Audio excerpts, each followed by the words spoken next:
అందరికీ నమస్కారం అండి. నా దగ్గరికి ఒకళ్ళు వచ్చారండి.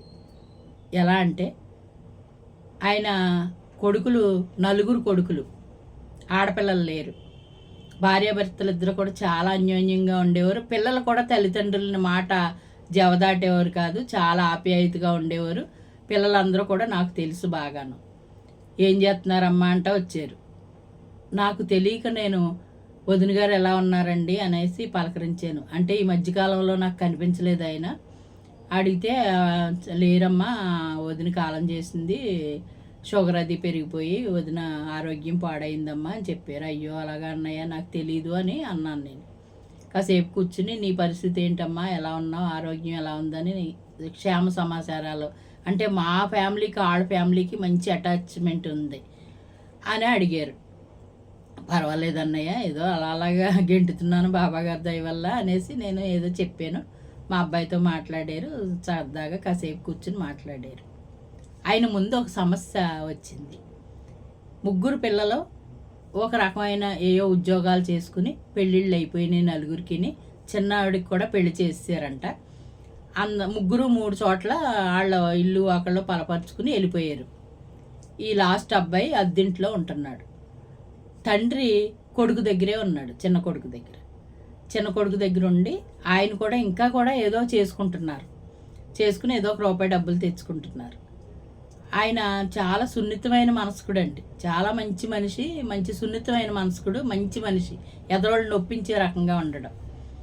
అవి లోపల అయ్యో ఆయనకి పాపం కొన్ని బాధలు ఉన్నట్టున్నాయి అన్నారు. అక్కడ మా వైపు లోపలికి ఒక ఇల్లు ఉంది, వాళ్ళకి పెద్దది ఇల్లు ఉంది. ఆ ఇల్లు బేరం పెట్టానమ్మా, ఏదైనా బేరం ఉంటే చూడండి అన్నారు. అలాగే అన్నయ్య చెప్తానండి అన్నాను. అన్నాక ఆయన అన్నారు, మీ ఇల్లు ఏం చేశారమ్మా అంటే నేను తీసేసానండి, వేరేగా తీసుకున్నాం మేము అని చెప్పాను. అయిపోయింది. అయిన తర్వాత మరి మీ పరిస్థితి ఏంటన్నయ్య, ఇప్పుడు అది తీసేస్తున్నారు కదా, ఏం చేస్తారో అన్నాను. అదే చెప్దామని వచ్చానమ్మా నేను. ఏం చేస్తే బాగుంటుందంటావు, నీ సలహా తీసుకుందామని వచ్చాను. మా చెల్లెలు బాగా ఎత్తది ఐడియా అనేసి నాకు ఒక ఆలోచన వచ్చింది, అందుకని వచ్చానమ్మా అన్నారు. ఇప్పుడు నలుగురు ఉన్నారు కదా అన్నయ్య, మరి నలుగురికి ఎలాగిద్దాం అనుకుంటున్నారో అన్నాను. ఆ ఇల్లు అమ్మేసేసి నలుగురికి పంచేద్దాం అనుకుంటున్నానమ్మా అన్నారు. మరి మీ పరిస్థితి అన్నాను. నా పరిస్థితి ఏముందమ్మా, అలాగే తిరుగుతాను వాళ్ళింటికి అన్నారు. కరెక్టే అన్నయ్య, ఇప్పుడు వదిలేదు, మీరు మగోడు చేసుకోలేరు కనుక బిడ్డల దగ్గరే తిరగాలి, తప్పదు. కానీ ఏదైనా అవసరం వస్తుంది, నేను పెట్టుకున్నానని వాళ్ళు అనుకుంటారు మా అల్లుళ్ళు. అలా కాకుండా మీరు అమ్మేసింది ఎన్ని లక్షలు వచ్చినా, 20 వచ్చినా, 25 వచ్చినా, నలుగురు కొడుకులకి 4 వేసి మీరు ఒక వాటా వేసుకోండి. 5 వాటాలు వేసేసుకుని ఒక వాటా మీ దగ్గర పెట్టుకోండి, బ్యాంకులో వేసేసుకోండి, దగ్గర ఉంచుకోండి. ఆ వడ్డీ వస్తుంది కదా, తీసుకోండి. పర్సనల్ ఖర్చులు ఏమైనా ఉంటే చేసుకోండి. లేదు, ఎవరింట్లో ఉంటున్నారో వాళ్ళకి ఏదైనా అవసరం వచ్చినప్పుడు ఆ వడ్డీ డబ్బులు వాళ్ళకే ఖర్చు పెట్టండి. పిల్లలకే కదా ఖర్చు పెట్టండి, మన వాళ్ళకో వాళ్ళకును. అలాగా మీరు మీ ఇష్టం, మీరు ఎక్కడున్నా పర్వాలేదు. అప్పుడు వాళ్ళు ఎవరో అభ్యంతరం చెప్పరు. ఒకవేళ పెద్దోడిని కేకేసి నన్ను మాట్లాడమంటే నేను మాట్లాడతాను అన్నయ్య, అత్తయ్య అంటే బాగా మాట్లాడతాడంటే అంత అవసరం లేదు కానమ్మా, ఏదైనా అవసరం వస్తే మాట్లాడదు కానీ అని చెప్పాడు. చెప్తే నేను 5 వాటాలు అనేటప్పటికి తనకు అప్పుడు వచ్చింది ఆలోచన. నిజమే కదమ్మా నువ్వు చెప్పింది, అందుకే నీ దగ్గరికి వచ్చాను నేను 4 వాటాలు వేసేద్దాం అనుకున్నానమ్మా అన్నాడు.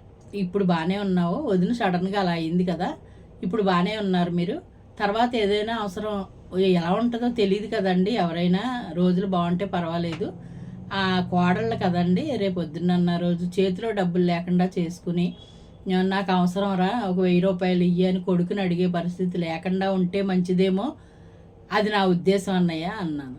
అనేటప్పటికి నిజమమ్మా, నా అమ్మ బంగారులా చెప్పావమ్మా, మంచి సలహా చెప్పావు. 5 వాటాలు వేసేస్తాను, ఇంకా అసలు నో డౌట్ 5 వాటాలు వేసేసి నా వాటా నువ్వు చెప్పినట్టు బ్యాంకులో డిపాజిట్ చేసేసుకుంటాను.